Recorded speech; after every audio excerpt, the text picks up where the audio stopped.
We're making kheer. So it's pretty simple. We're dealing with basmati rice, blanched almonds, a little bit of saffron, green cardamom and sugar. Milk of course as well, and a little bit of a slow cooking time. How this starts is 3 hours before. So I've soaked my rice for a couple of hours. I'm just going to strain it off and then pat it dry. This is a compilation dish with a little bit of a slow cooking time. So to be honest, it's pretty straightforward. Once you have the ingredients and the ratios, I swear you'll be able to do it in your sleep.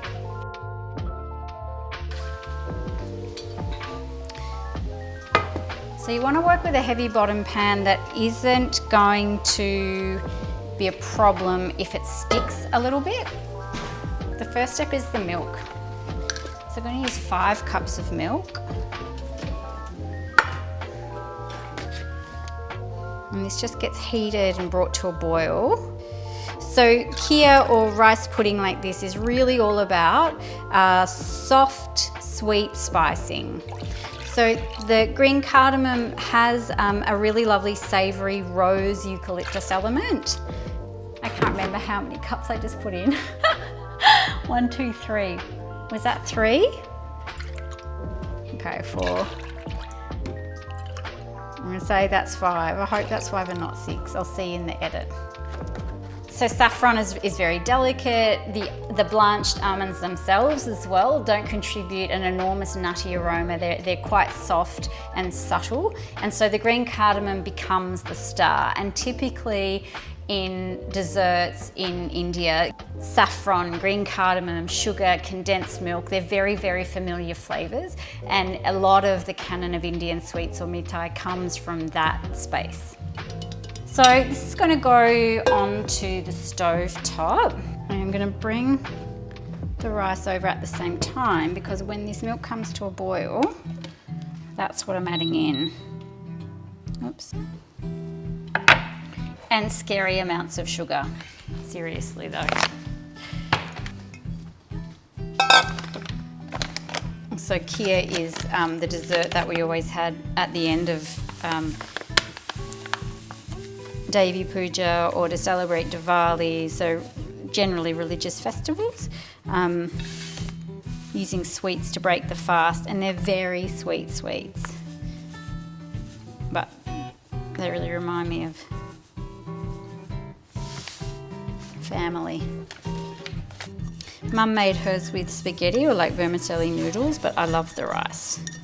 While the rice is coming to a boil, I am going to sliver some almonds, so just cut them. So it's like 3.5 tablespoons of slivered almonds. Obviously you can buy them slivered, but I fudged that, so I'm just going to chop them.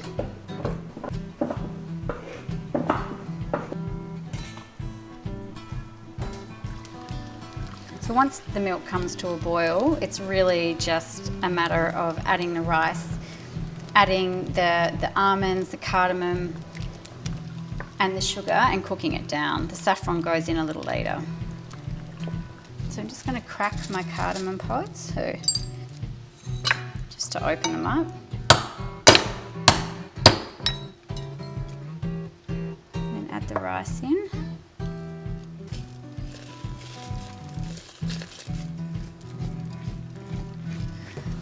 And the almonds as well. So this is just going to get stirred until it starts to thicken, and that's going to take around 40 minutes. So once the rice has softened and the milk has thickened a little bit, so 20-25 minutes, what we're going to do is I'm actually going to take a little bit of this hot milk out, just a few tablespoons, and I'm going to crush the saffron and just pop it into my little crusher. Give it a little. I'm going to put it through the hot milk. See the colour? And it's so subtle and fragrant. Oh my gosh. It just smells like Kashmir. It smells like my ummy's kitchen.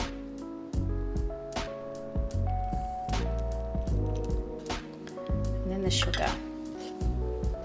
And you can see how it's thickening. The sugar's going to thicken it further. I told you it was an inordinate amount of sugar. Don't try and be healthy with your sugar in this dish and then use something that's less refined, because what's really beautiful about this flavour is the creaminess, the subtlety of the spicing. And if you put in here a sugar with a rich molasses caramelized content, that is going to subsume all of that delicate saffron, all of the beautiful rose in the green cardamom, and all of the natural lactose sweetness in the milk once it's cooked down with the rice. The rice has its own nutty element that it contributes to the dish. So just understand that for this dish, a refined white sugar really is the best aromatic option.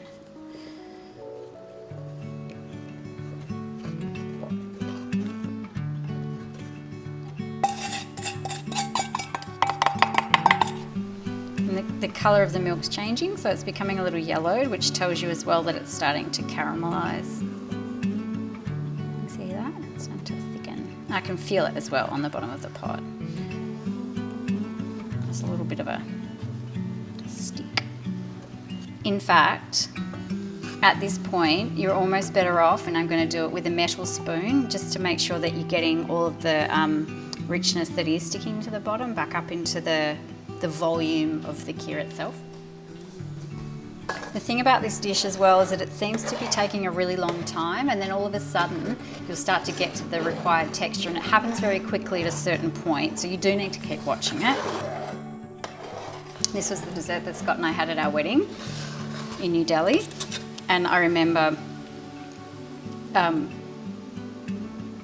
trying to offer to help Ummi sliver the almonds, but she wouldn't let me in case I cut myself the day before the wedding and went as an imperfect bride. So I just had to watch her.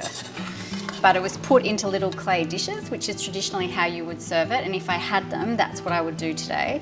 I don't, so I'm going to place them into katoris and then put them in the fridge. Kheer is traditionally served cold as well.